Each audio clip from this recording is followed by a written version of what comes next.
আজ আমরা কথা বলবো অত্যন্ত গুরুত্বপূর্ণ একটি আমল প্রসঙ্গে, যে আমলটি আমাদের প্রিয় নবী সাল্লাল্লাহু আলাইহি সাল্লাম নিয়মিত করতেন, সবসময় করতেন, গুরুত্বের সাথে করতেন। অথচ সে আমলটি আমাদের সমাজে অনিয়মিতভাবে আমরা করি না, এমনকি সে প্রসঙ্গে ধারণাও খুব একটা আমাদের সমাজের মানুষের মধ্যে প্রচলিত নেই, আমরা জানি না। আর সে আমলটি হলো সলাতুজ জাওয়ালের আমল। এ প্রসঙ্গে সুনানে তিরমিজিতে, সুনানে ইবনে মাজাহ এবং তাবরানী সহ আরও বিভিন্ন হাদিসের কিতাবে বর্ণিত হয়েছে যে রাসূল করিম সাল্লাল্লাহু আলাইহি ওয়াসাল্লাম জাওয়ালের সময় 4 রাকাত নামাজ আদায় করতেন। এটাকে সলাতুজ জাওয়াল বা জাওয়ালের সময়কালীন নামাজ বলা হয়।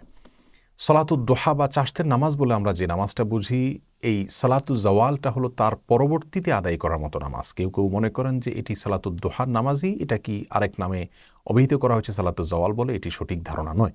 মূলত সলাতুজ জাওয়াল হলো সূর্য যখন মধ্য আকাশ থেকে পশ্চিম আকাশে কিছুটা হেলে পড়ে, অর্থাৎ মধ্য আকাশে থাকার কয়েক মিনিট পরে যখন জোহরের ওয়াক্ত আরম্ভ হয়ে যায়, আরম্ভ হওয়ার সঙ্গে সঙ্গেই এই সলাতুজ জাওয়াল আদায় করতে হয়। এ সালাত প্রসঙ্গে বর্ণাকারী সাহেব বলছেন, ইয়া রাসূলুল্লাহ 4 রাকাত নামাজ যে আদায় করবো, মাঝখানে সালাম ফেরাবো কিনা, অর্থাৎ 2 রাকাত 2 রাকাত করে পড়বো কিনা? তিনি বলেছেন না।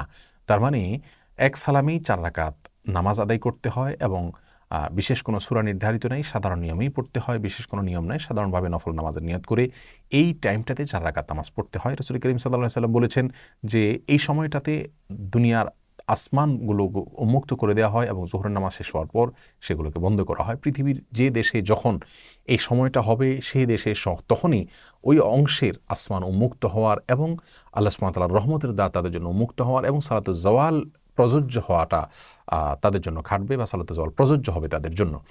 তাহলে আমরা সালাতুজ জাওয়াল সম্পর্কে জানলাম যে এটি মূলত সূর্য মধ্য আকাশ থেকে যখন পশ্চিম আকাশে কিছুটা হেলে পড়ে, যার মাধ্যমে জোহর ওয়াক্ত শুরু হয়ে যায়, তার মাধ্যমেই তার সঙ্গে সঙ্গে সালাতুজ জাওয়াল শুরু হয়। এই টাইমটাতে 4 রাকাত নফল নামাজ পড়া উত্তম। রাসূল আকরাম সাল্লাল্লাহু আলাইহি সাল্লাম এটাকে প্রায় পড়তেন বা বেশিরভাগ সময় পড়তেন বা নিয়মিত পড়তেন। যার কারণে এই সালাতটি আমাদের অন্তত মাঝে মধ্যে হলেও পড়া দরকার। যারা জীবনে প্রথম শুনেছি অথবা শুনেছি কিন্তু আমল করিনি, আসুন আমরা এখন থেকে মাঝে মধ্যে হলেও নামাজটা পড়ার চেষ্টা করি।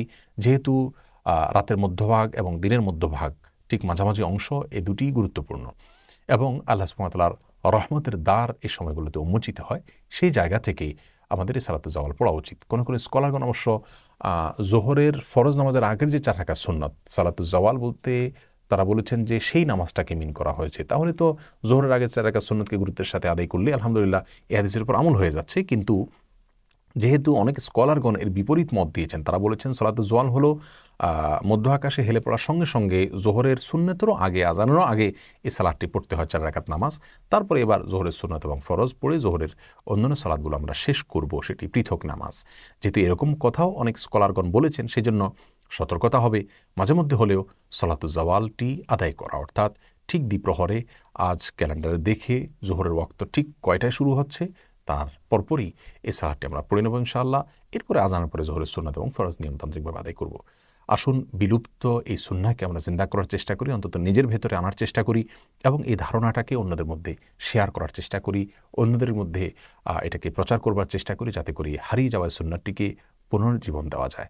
আল্লাহ সুবহানাহু ওয়া তাআলা আমাদের সকলকে সালাতুজ জাওয়ালের এই আমলটিকে নিজেদের ভেতরে ধারণ করা এবং অন্যদের মধ্যে শেয়ার করার তৌফিক দান করুন। আসসালামু আলাইকুম ওয়া রাহমাতুল্লাহি ওয়া বারাকাতুহু।